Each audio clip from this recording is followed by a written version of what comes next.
Hi guys, we are Sistah Sistah.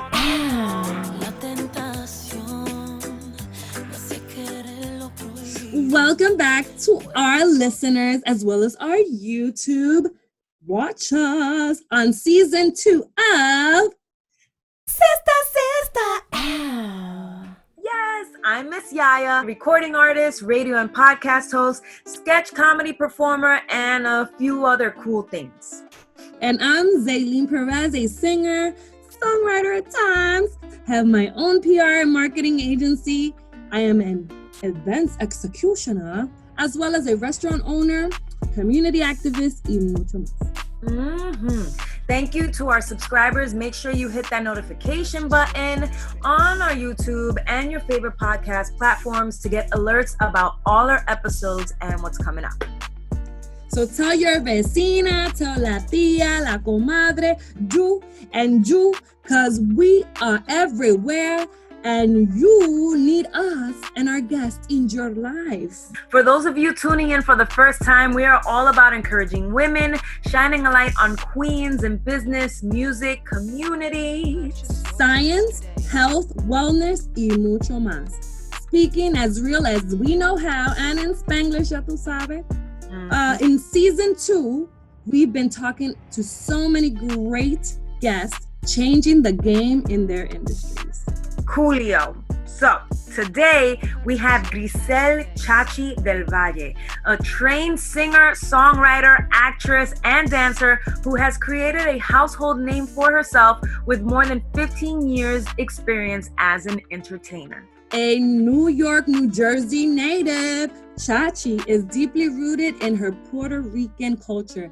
She was introduced to salsa, bomba en plena at a very young age and began to develop her love for music, dance, and the true essence of her heritage. This love has led her to teach, compete, and judge salsa mambo dance competitions all over the world, including the United States and Europe.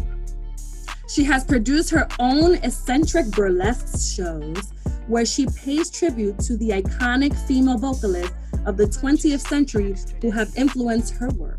And I got to see Chachi perform as 3 completely different and incredible characters in the musical I Like It Like That. You know, you saw it too, Z, where she shared the stage with well-known salsa singer Tito Nieves and a whole great cast.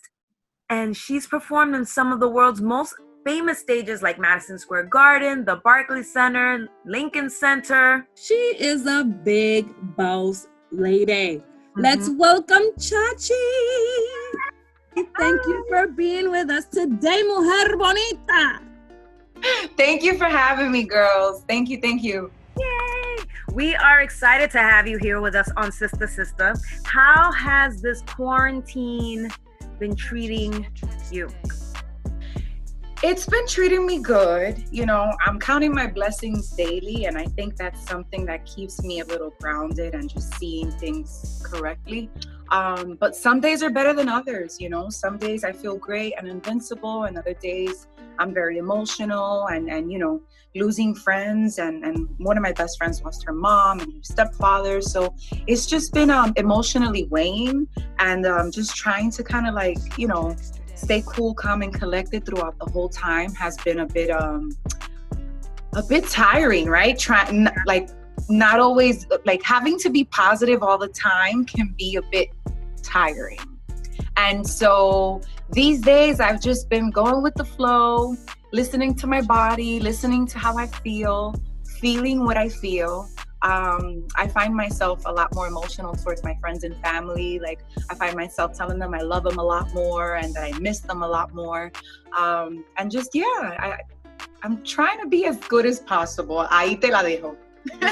I hear you. I definitely hear you. And I think that that's one of the positive notes of what this pandemic has brought about us is like to being more connected and more verbal about how we feel about our loved ones. But with that also, it hasn't been easy for us performers to get used to not being on stage. And I see that you've been on live IG shows with like DJ Bones. How does it feel to perform this new normal? This new normal is it's esta mierda es fuerte. Can I say curses on this or no? Dale, PG-13 or no? No, dale, okay. dale. This has gotten really difficult for a lot of people. The lives that I've done thus far, when I did with Bones, was more, I was giving him a catalog of salsa music and of Latin music that I loved and I wanted to hear. That day, me and Grandma stood in the kitchen the whole day cooking, and it wasn't like singing, which is a little different. And I've done a couple of interviews, but everything has been just verbal, not with music. Now I have one for SOB. I have one this Friday for myself. In a really long time, I hadn't done something for the first time, if that makes any sense, right? And so now, like, coming into this and doing an IG live, I'm talking to my musical director and I'm like, I'm nervous. And he's like, Chachi, are you gonna be nervous? You're trying, and I'm like, pero coño, this is the first time that I'm doing something like this. So it's the unknown, like, and at the same time, I'm learning another skill. I've always had respect for my colleagues and the people that I work with when it comes to sound, tech, crew, everybody and their mother. I'm always that person that will greet everybody and show everybody love. But I feel like even this has given me a whole new level of respect for all my crew and sound people, because right now I'm doing my own tech stuff. I'm buying equipment, I'm buying adapters, learning about Ethernets and connections and this, that, and the other, and interfaces and mixers. So it's like learning a whole new profession, which I don't mind, because the more versatile you are, the better, right? But it's a learning experience. And so even, an example, I'm very picky when it comes to the quality of stuff, when it comes to the quality of sound, and I could have easily done something a cappella, and from time to time I'll go on my platform and I'll sing something and I'll leave it there and I keep it moving.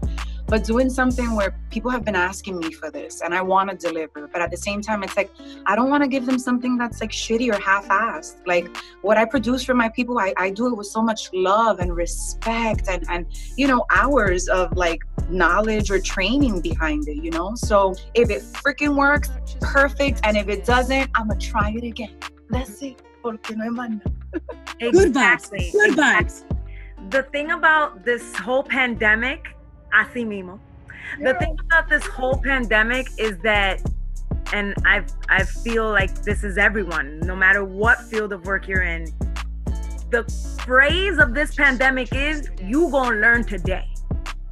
Whatever it is, you gonna learn today. And your prime example right there of saying, of all the things, like, us, all three of us are singers and performers, so we're used to doing the working out stuff in the background, and we count on a team. We have to be the team and still rely on people outside, but social distancing, we are the team. So much respect to you on that, and I'm excited. We are excited to see those lives, and we know you're gonna kill it, so that's okay. And on that note, you've toured and performed with artists like Romeo Santos, Sergio George, who's like the Quincy Jones of the Latin industry, that I've always said that, Don Omar, and one of your idols, Olga Tañón. What has it been like being surrounded and encouraged by these beasts in the industry?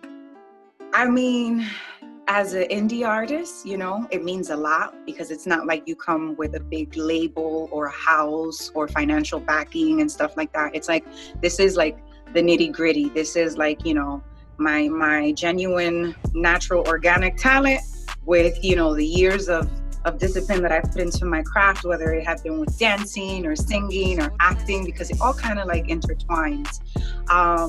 I remember seeing shows where King of Kings, Don Omar in Puerto Rico, one of my friends took me. And I remember like my godmother in dance had invited me. Actually, she had invited me to audition because she was choreographing the show. And I couldn't. I had just started a new job, which, by the way, was my last 9 to 5. And I swear that after that job, I would never do it again. So she kind of she was like, all right, you got a job, it's fine, okay, no worries, she let it go. And I remember seeing the King of Kings tour and seeing them on stage and thinking like, I could do this. Like, I could do this. If I wanted to dance, I could do that. If I wanted to sing, I could do that. I could be Don Omar. I could do this, And same thing, like going to the Aventura concerts and, because one of my best friends worked for CMN and she's like, hey, I have this bachata group. I wasn't really into bachata because I didn't know about the style of music. I'm 100% Puerto Rican. I have a Dominican uncle, but, the little bit that I knew was because of him. And Sure. After that Aventura concert, I remember I was like, I understand as to why these girls are cuckoo gaga over this group. Like, I totally get it. And then same thing, seeing Grisel up there so beautiful and angelic, and same thing. I saw her and I was like, I could do that too. And I was just like, you know what? And I think it was manifesting without even knowing. It was setting intentions into the universe without even knowing. And now that I'm kind of aware of what I did, and in the last couple of years, I've seen my life play out, I've been a bit more specific on what I manifest or the intentions that I put into the universe, because everything I've wanted, I've gotten, but I not the way I wanted it, So now I'm being a bit more specific, and obviously the times have changed and things have changed and we don't know what the new norm is going to be. But now my visions are a little bit more detailed, when Grizel Del Valle sells out her Madison Square Garden, when Grizel Del Valle breaks the MetLife record, and she breaks Romeo's record of 82,500. She did a 360 stage and she had, 90,000. So that kind of thing, being more specific and allowing myself to play and be a kid again now in my 30s, It's been a lesson. All of them, I've learned something totally different from all of them. The level of respect that I have for each and every one of them is totally different. Like when I was working with Don Omar, I noticed that the style of my music that I was doing and creating definitely had his influence. And it was because I was sharing the stage with him. I was performing with him in crowds of thousands of people. And then same thing like with Romeo, when we just did La Gira del Pueblo. For me, like I said, learning the history of bachata, where it came from. Like, it was music from a cabaret, it was music from like the underground world. It wasn't really like something that they were applauding and celebrating, and seeing how he became a pioneer of the music. We've had several conversations, and I think the one that I'll always take with me is, Cha, at the end of the day, I need you to be true to you and do what you want. Because so many people told them not to do the bachata because it was older people's music. It wasn't the style that this generation was going to like, or it wasn't for the masses. And look at how many barriers and obstacles they've broken down, and how many lanes they've created for people like me and you. So to me, I'm like with Romeo, I learned that whole part of also being very discreet with my personal life, being private, sharing but not sharing too much and stuff like that. So you learn a little bit from everybody. With Don, I spoke about contracts and about things that, as an independent artist, you got to be careful what you get into contractually. You know what I mean? Like, you don't want to get into something that's going to affect you or harm you in the future, or for the future, because there's contracts like that. With Tito Nieves, I learned about the discipline and the etiquette of being an entertainer and a team player. And that man is an effortless talent who is such a humble, dope soul. And to me, he's like one of my big brothers. Being able to work with people like Sergio George, the best of the best, Grammy Award-winning, top Latin producers. And, it's I've taken this time during this quarantine to reflect. And I'm very appreciative of everything I've been blessed with, every stage I've been able to grace with my talents, with my colleagues. I'm so grateful for every trip I took, for every yes I said, for every, for all the things that I did do. Like, looking back on everything, I'm like, oh yeah, but now how do we reinvent ourselves? Yeah, totally. Girl, you giving me chills. I'm giving you all the vibes in the world to manifest exactly what your future holds for you. But also, you spoke of vision, and there's something that you also developed, this burlesque show. Yeah. That's caliente. That is like fueguito. Right? Wow. You know what I'm saying? What was that aha moment to create Fiebre and expand it? So the aha moment was that whenever I would do my live performances for my friends, family, and just peers or whatever, it was more like an unplugged, like an acoustic set kind of thing, or I would do it with a salsa band. The image that I was portraying or giving to Chachi Nation, like of what the sex bomb Chachi is, what that girl is, what, my alter ego, what that character is. I felt like I had a lot of followers and a lot of people that loved that material and content, but when they would go see me live, I'm like this, fully dressed, hair up, or kept keeping it a little bit more organic, because that's what I that's what I can and I'm blessed enough to do.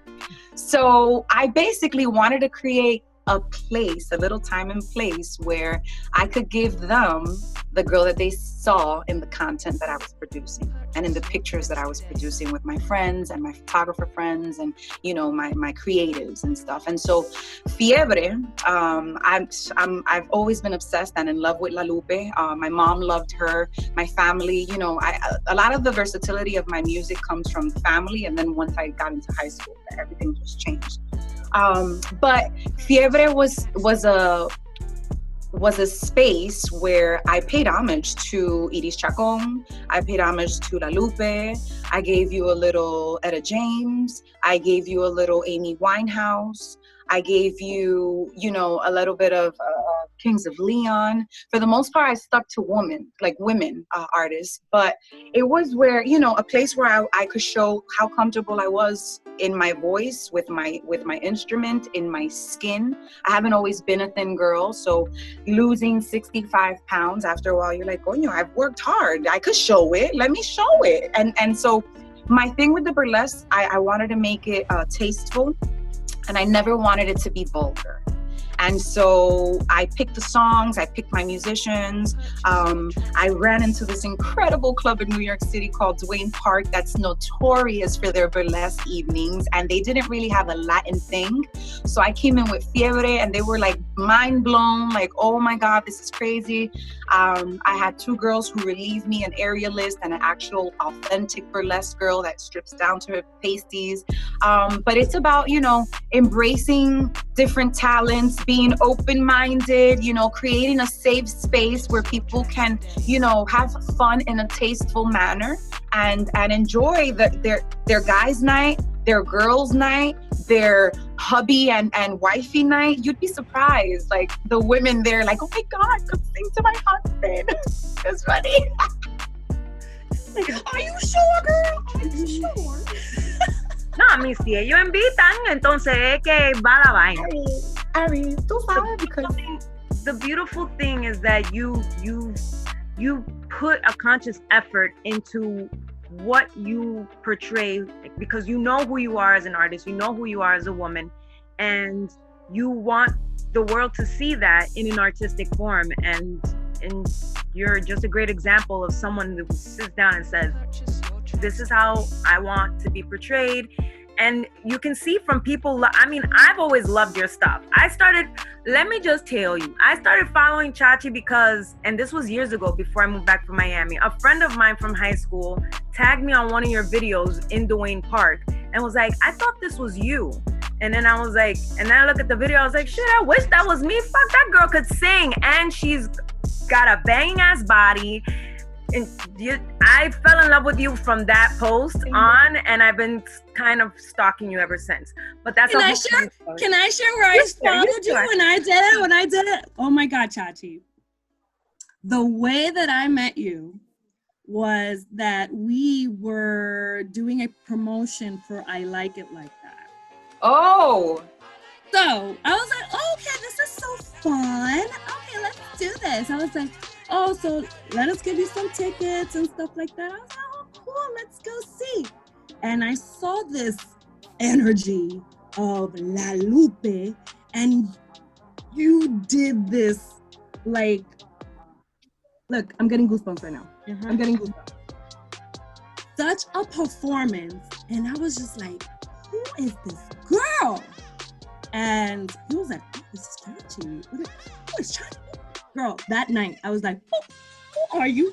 Because your voice, your performance, it was just so impactful. I was excited to see Chachi because I've been stalking you ever since. I was like, yeah, Tito Nieves, yeah. Chachi. Okay, so, sorry, Tito. So, we love you, Tito. So, you play 3 completely different characters each show. Different makeup, wig, hair, body mannerisms. Everything.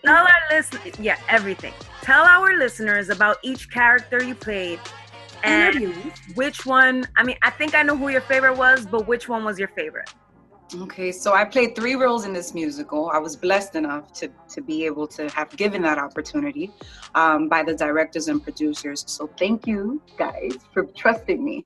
The first character that I was playing was Maria Luisa, who was like the hood's vixen. You know, that vixen, because she's beautiful, but she's, you know, one of those beautiful women in the outside, but in the inside, she's a little all messed up and she needs to get it together. So that was the femme fatale, right? And then I did a cameo of La Lupe in the 1970s at the Corso, where I had the privilege of honoring the Queen of Latin Soul every single night doing Carbonero. Which is one of my favorite salsas, because I like that, like I like that, like the faster, like you know, the meat and potatoes of salsa. The mongo salsa, that's cool, but that's not what I like. So La Lupe was the epitome of a fireball, you know, lightning in a bottle kind of thing and kind of girl. So paying homage to her was like something that I was blessed to do every single night. And then the third character was a elder lady called Doña Babilonia, who was a Pentecostal churchgoer, bochinchera, and she was 75 years old. So it was totally different from the video, like the vixen, Maria Luisa, to Doña Babilonia. It was like almost a 55-year difference. And my quickest change, I think I did it in maybe like 26 seconds. But this is like complete, like, so it was definitely something that that challenged me as an actress, the versatility of being so, you know, being the whole realm. Not one character did that in the musical, so I was blessed to be able to have 3 different ones that were just, you know, powerhouse, full of love, because all my characters were full of love. Even Maria Luisa, that they didn't understand, I understood her issues, you know? And that's the beauty of when you get to create and develop these characters, that nobody knows the backstory of why that bitch was that bitch. You know, what made her, you know, be bitter and jaded, and what made her go that path in life. So, you know, these are all stories and things that I create, and it was just awesome. Like, it really, really was. When people would be like, why didn't Maria Luisa come out to bow? Like, why is she? And it's because I was bowing as Doña Babilonia. I couldn't come out and bow as all 3. Some people didn't know that you were playing both? Some people did not know that I was playing both. And I think that also has to do with the mannerisms of each character. You know, for Doña Babilonia, I had a bra that was like with sagging boobs till down here. And I had a short, like, salt and pepper kind of wig with glasses. And then you had Maria Luisa, whose bra was a bit more on the Madonna side, like conish. So it was very perky boobs and the way I would stand. So it's all the different flavors and colors that I added to the characters as well. And I'll be honest, I mean, thank you guys for giving me the props, and thank you for, like, you know, loving me and supporting me. As important as those 3 characters were in that show, I believe that the 12 people in the cast was what made I Like It Like That the star. So I Like It Like That, the show was the star of the show. The fact that there was so many incredibly talented Latinos in that cast, that's just the sprinkle and all the other stuff on top. But it was beautiful, and times like this where we can't work together in union and we can't be the way we were before, and it makes you really appreciate, though I always appreciate it, it makes you appreciate more those moments when you're around people. And sometimes, you know, we're in a work environment, we don't know how to check our egos. Yeah, I'm throwing shots. Pew, pew, pew. We don't know how to check our egos. And so hopefully in this time, people, you know, have kind of like, you know, sat themselves down and outside of the body so that they can see the bigger picture and the movie and see, are you really proud with how your character has been handling life? Ooh. If not, let's fix it. Ooh. Yes, and yes. This is incredible. Yes, definitely. Kudos and props to the whole production, even the band backstage, every single cast member. Shout out to Natalia, my college friend. She was also part of the cast. And yeah, props to everybody, and props to you for playing those 3 roles. Yeah, and props, you know, to David and all the people on the team that would like put it all together from concept to all the way to execution.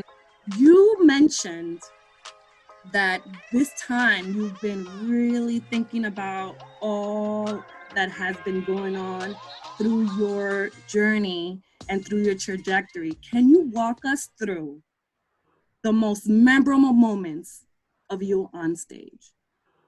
I would have to say on stage was when at 17, Olga asked me to come on stage at the Apollo Theater because I told her it was my birthday and she wanted to sing happy birthday to one of her followers and fans. And it just so happened that that was the beginning of our beautiful friendship, because now I can say friendship from being someone that I admired so much. And she was my idol. Like when people would ask me, what do you want to be when you grow up? I used to be like, I'm going to be Olga Tañón. Like, you don't ever know. So she was so influential. And then being able to that day, I remember her being real. And then last year, actually around this time, I was blessed enough to go see her at Foxwoods in Connecticut.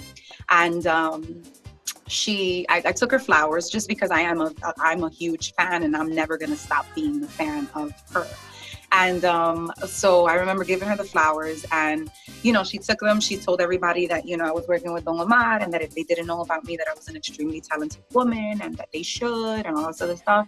And then 2 songs in, she's about to do Amor Eterno from Marco Antonio Solís.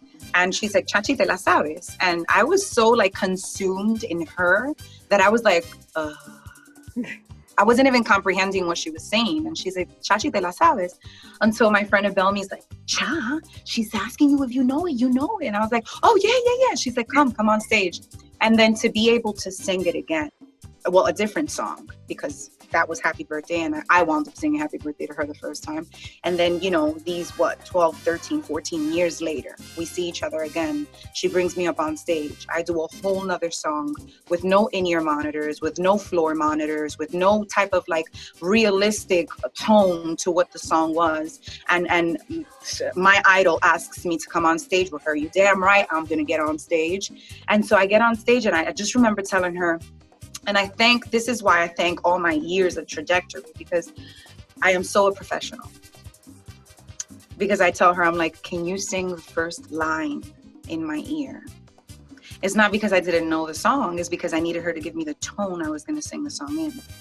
Because what wound up happening is she walked away. She left the stage and she left me on stage with all her fans and all her people and her whole band and everybody and their mother.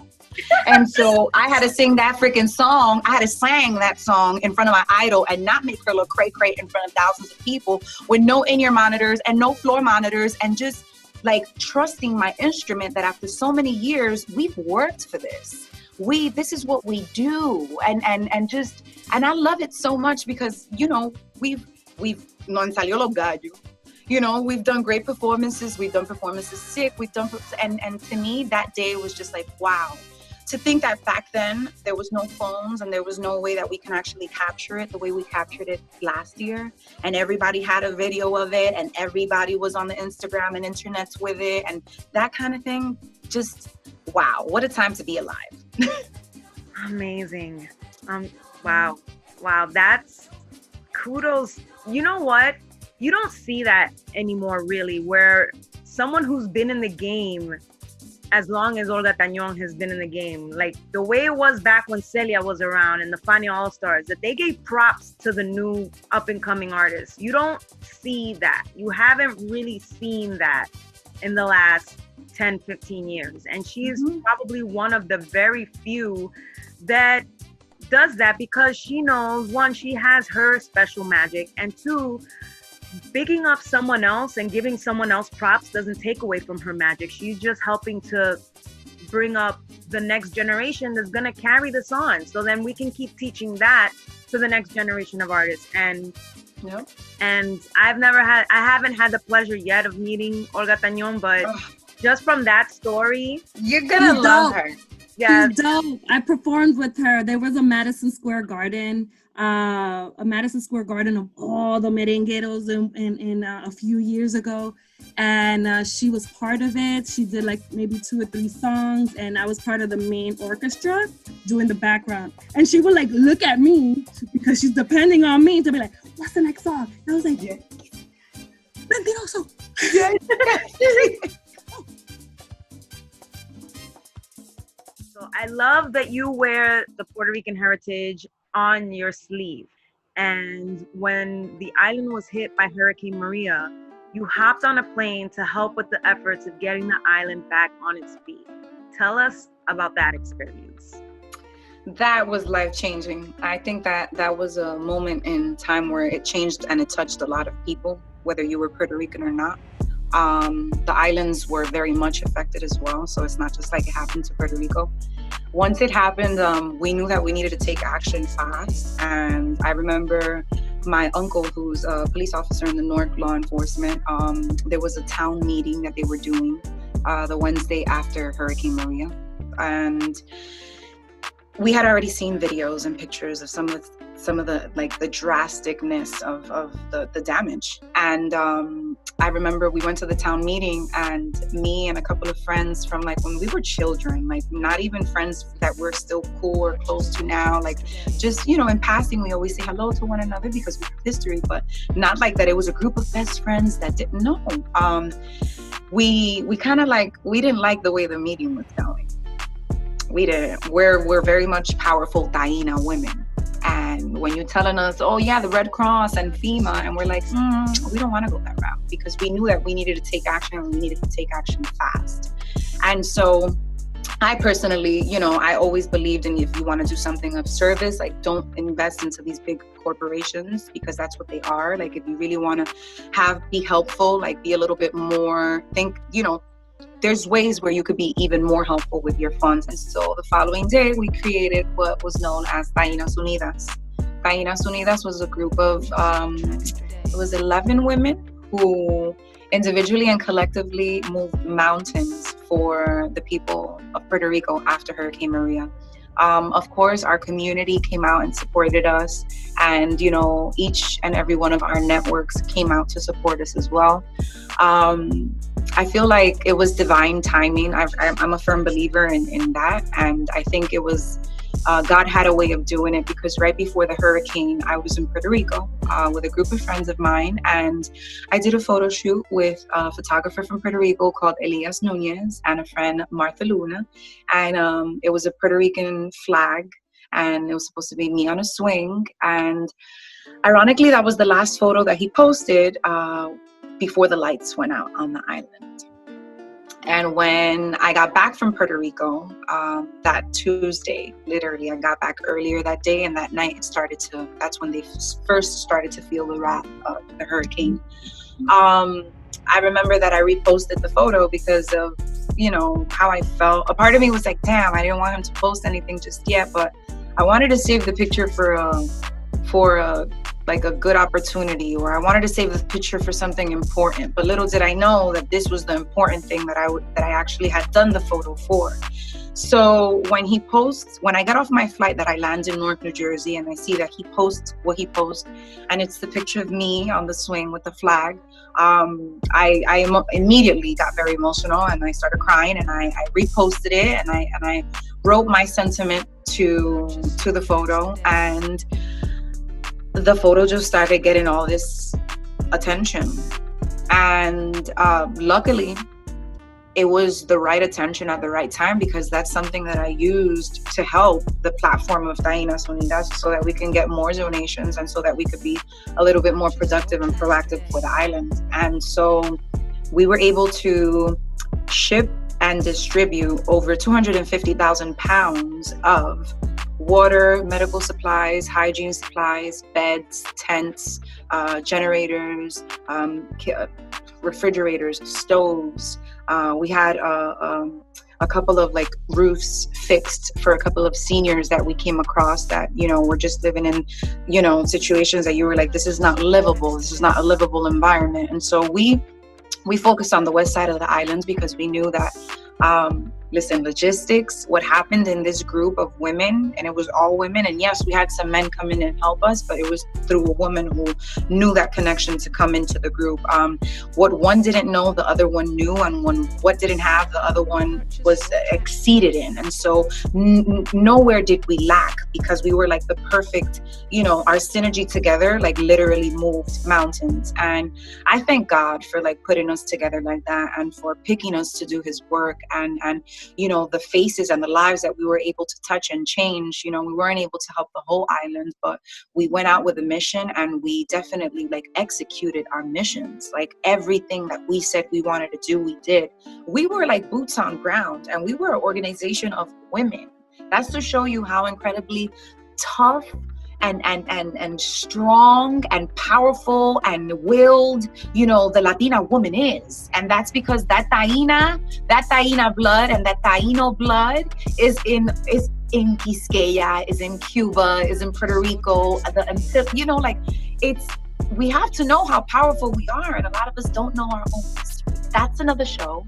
Because girl, I could go there. But it was just a beautiful thing that we executed properly, that we knew the gates and the ports were going to be all jammed and all messed up because of the Jones Act. So we decided to do aerial. In aerial, we literally had to pray for most of the resources and most of the connections and most of the things that actually came through. That was by the grace of God. The times that we got offered G5s and flights to take some of our stuff over there, and I'm like, no. We're like, no, it's not big enough. It's not big enough. One time I kind of like cried because I was frustrated. I was grateful that he was sending me a flight, but it wasn't big enough for all the things in the warehouse. And then the next 2 days comes a lady through the doors from Friends of Puerto Rico, an organization that had a C-51 or a C-52, which is like a military flight that holds up to 300,000 pounds of you know, just weight.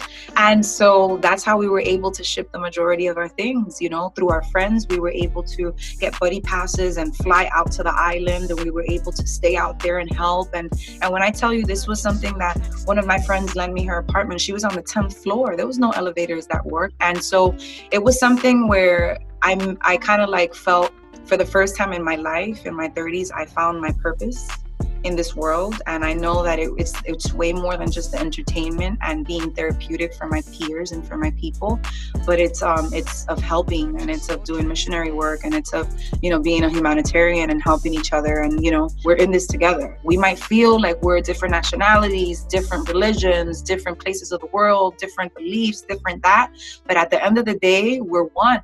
We're a human race. Human race. That's exactly how I was going to say. We're a human race. And it's so beautiful how fue una diosidencia, como dicen. How one thing tied to the next, and you guys made such an impact that is so admirable. Chachi? Yeah. A little segue, you know what I'm saying? It's heartwarming. But I also gotta give it up to you. Why?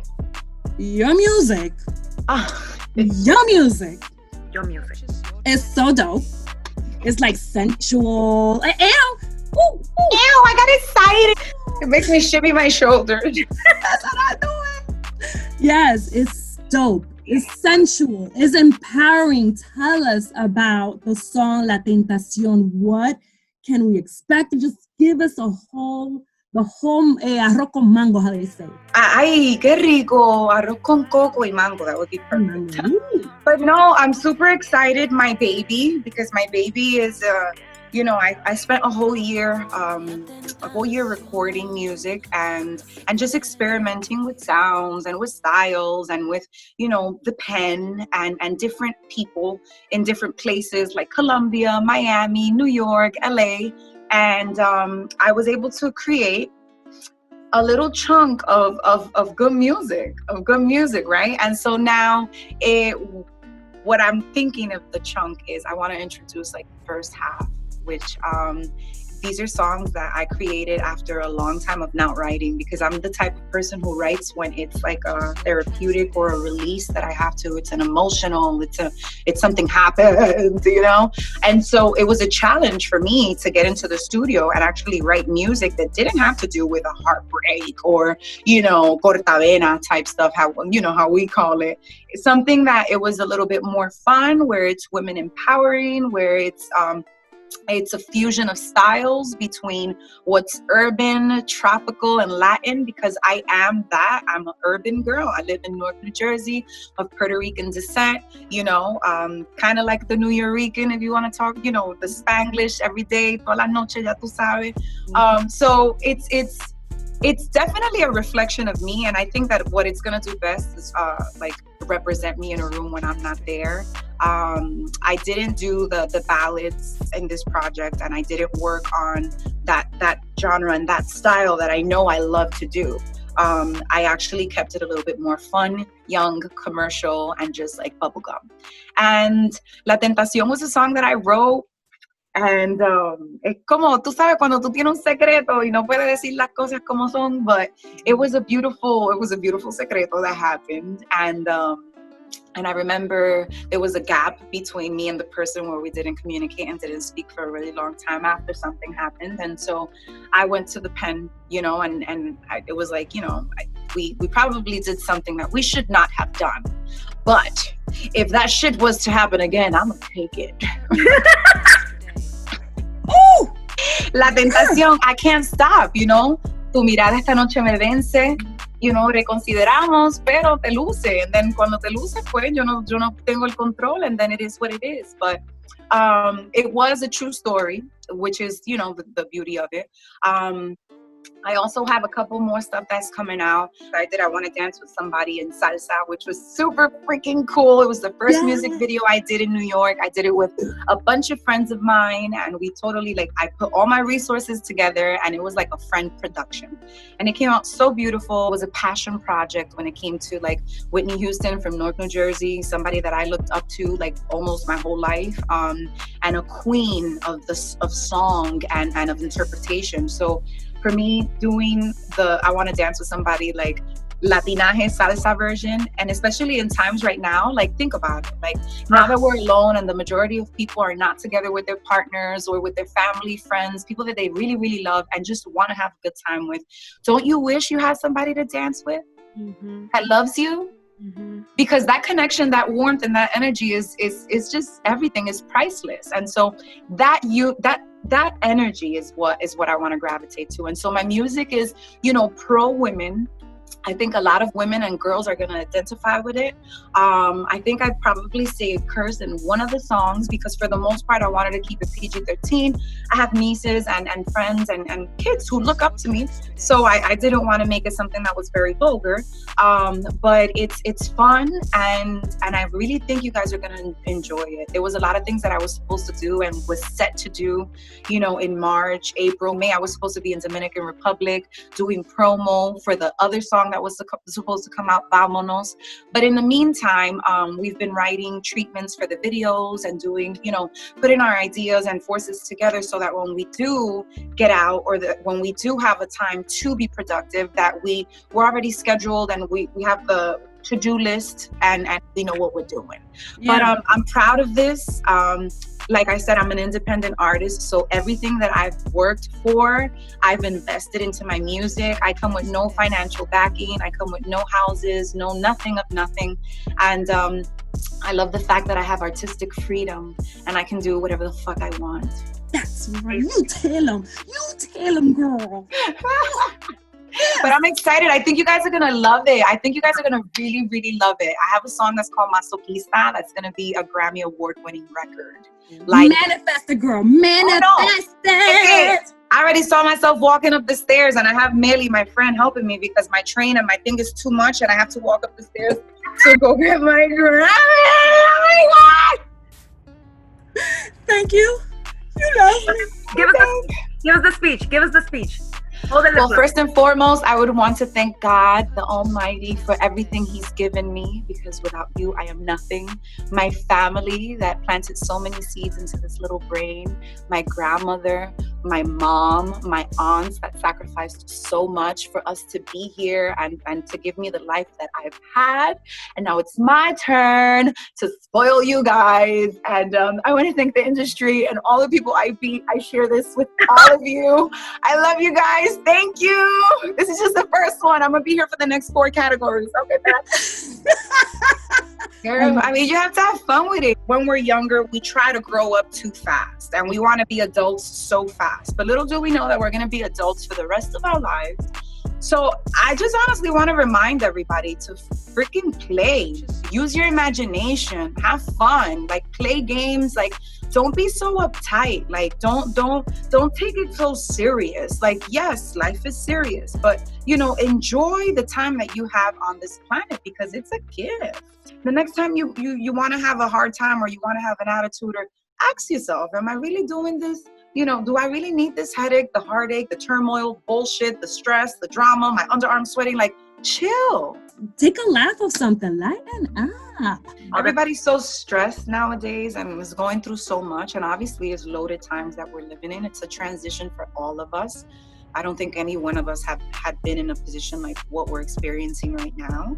I think being compassionate to one another, the fact that we're not psychics and we don't know what each individual is going through, just, you know, being more human towards one another, and just keeping it light. You know, if a person wants to wear a mask, let them wear the mask. If they don't want to wear the mask, that's on that person. Like, you know, like your mama used to say, if you don't have anything nice to say, keep it to yourself. Because a lot of people, we're going through a lot.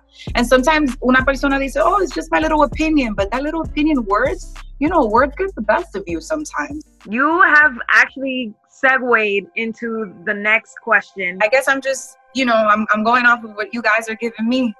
Mm-hmm. So with that being said, we always ask, and you kind of touched upon it, we always ask our guests a wellness question. And since we're living in unprecedented times, which can be stressful for most, what are some tips you can share with people to stay centered? How to stay centered? How does Chachi stay centered? I think movement is very important. So some type of exercise, whether it be dancing, whether it be, you know, a couple of push-ups, jumping jacks. Luckily with technology, you could look up anything and get a video on something, or find through a hashtag someone who can be inspiring. So movement is very important. A body of motion will remain in motion. You already know.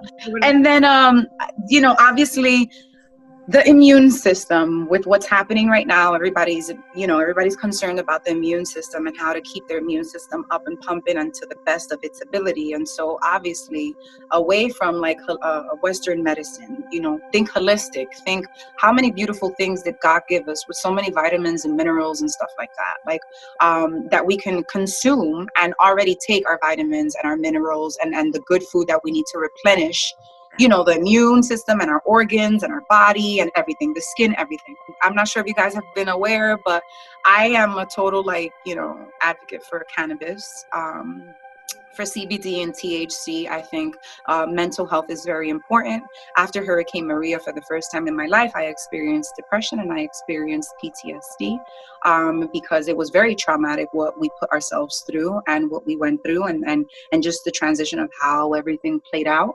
So cannabis has been something that, you know, I've been into for a really long time. And ironically, in the beginning of this year, I joined a company. And so I do sell CBT products, and I help people who have the same issues that I've had, the migraines, the tension headaches, the anxiety, the depression, the people who are emotional eaters, the people who they stress and they flare up, whether it be in hives or whatever the case is. So there's so many great qualities and properties to what CBD and cannabis is that I've been trying to inspire people to either try the products, or holistically, you know, let's say if you can't afford a product, or you can't, you know, you're not going to spend $60 on a vitamin, but you'll spend $60 on a fucking hookah, right? Anyways, that's another subject. That's another, you know, no, but so then I'm like, all right, so I do the holistic stuff too. And I'm like, all right, you get yourself some ginger, some organic honey, some lemon, you do this, you know, turmeric and this. And, you know, when you want to do a tea, you do this and this root and that. And so I kind of like show them both ways to do it, where like I try to do before, like in the gym or not in the gym, you know, being healthy with money, being healthy without a lot of money. So it's giving them options too, so that people don't feel like, oh damn, she wasn't talking to me, or I can't, you know. So I think that's really, really important. Speaking about how you feel, you know, and being honest with yourself or with, you know, the people closest to you, you know. I remember having a conversation a couple weeks ago, and I was going through a lot emotionally, and as a woman I was also going through my menstrual cycle, so I'm already there having a hormonal imbalance and stuff, and then everything happening, and you know, the news, and it could be a bit overwhelming. So speaking to my friends and being honest, like when someone asks you, hey, how are you today, and not saying the generic answer like I'm great. Like, no, being honest, like, you know what, today's not such a good day, or today it's been rough, or being vocal about it. You know, I learned after Maria that that's something that's really, really good, because it avoids you know, getting into a dark place. Yeah, because when you keep stuff inside, and I know, because I've struggled with it my whole life. When you keep stuff inside, it comes to a point where you're gonna blow up, and you're gonna blow up at the most inappropriate time, to the most inappropriate person, and you definitely need to work through those issues. A lot of people say, well, go to therapy. Listen, I know we're getting off topic here real quick, but I've been someone that's gone to therapy and have felt like it doesn't work for me, because we are multi-layered. Like, a therapist can help us with our family issues, but can they help us with our fucking issues as artists and struggling as indie artists, and also help us with like, there's too many layers to somebody like us, and we need to find other avenues on how to heal ourselves. Absolutely. And I'm not saying that therapy is not a good thing. It's just that I would need 4 different therapists for each. No. Listen, and the thing is too with like therapy, and I'm not saying no to it, because there's people who have gone to therapy and it works for them. So by all means, go and do whatever works for you. Every individual is different.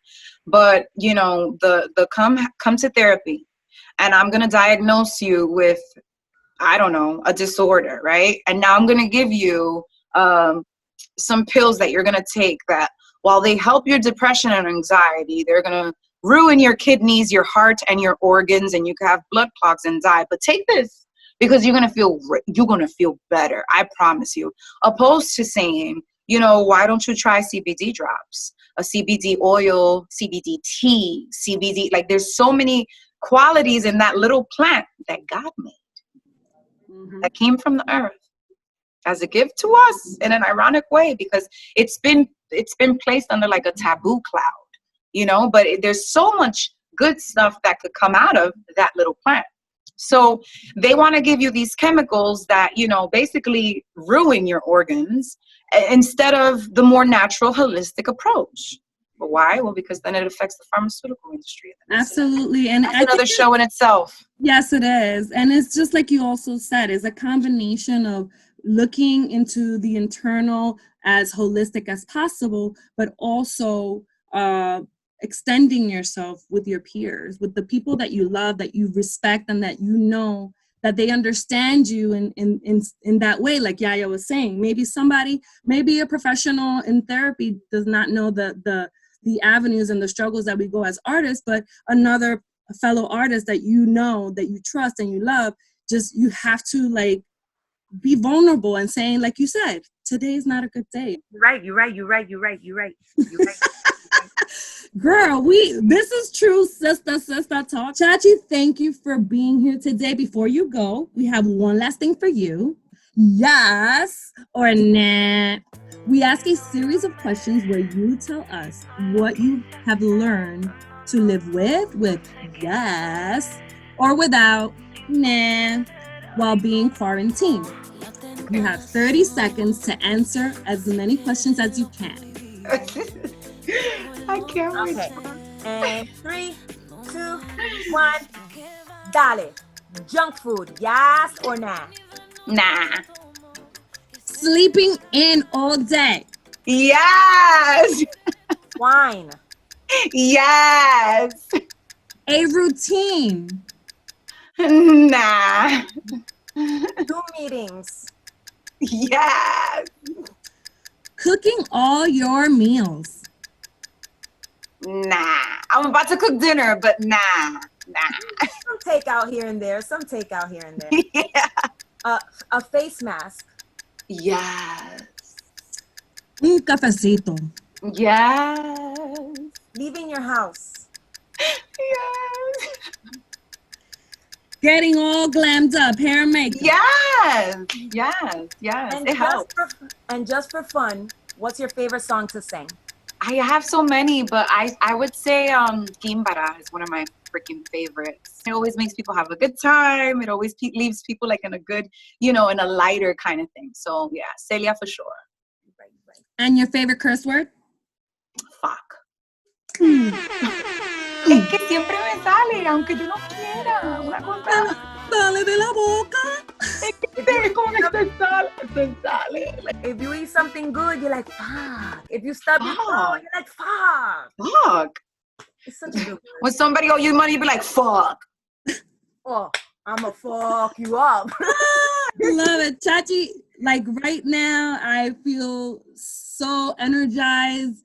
Thank you so much for being with us. Listen, I'm all pro women, girl movement. Like I'm rooting for us, each and every one of us, whether it's a different race, if it's a she, I'm rooting for her. Same. Yes. We fangirl you all the time. Like, oh, and same. Like, I love you ladies. I think you're both incredibly talented. We love seeing you guys around in the industry, whether it's on stage or behind production, on the radio, or, like you girls are doing a lot. And keep up the great work. Continue to, make platforms for Latinas and for women who want to talk. It's important. So please, girl, are you okay? The interview was about Chachi. How did it turn around and be about us? Because, we've known each other for a while. We've been in the same industry, around the same people. A lot of people tell me from time to time, yo, you remind me of YaYa, you this, you that. So it's just something where, it's like I see you guys and I see all the hard work, and that's my grandmother in the back. You see all the hard work that each and every one of us puts in, and so it's like I know how hard I work. So seeing you girls around for the years that I've seen you around, it's like you've created this platform, and I'm rooting for you. Continue to pour into us, and yeah, I'm excited. Chachi, share with our listeners and our viewers everywhere they can go and stalk you just like us. Oh, so you can go on YouTube, Grizel Del Valle. My name is spelled Grizel, Grizel Del Valle. You put Chachi Del Valle, my page comes up, videos come up, all that good stuff. On Instagram, it's Chachi Nation, Nation. And yeah, you can find the music. We're actually going to be putting a lot more music out now in the spring and summer.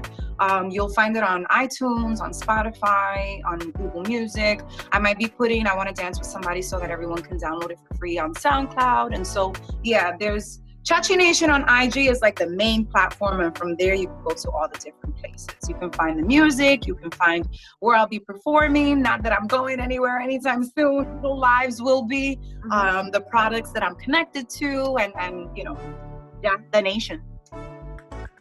Thank you, mamacita bonita. Thank you so much for having me. Sister, I think that she's our third sister. I think we're triplets. I love her. I know you do too.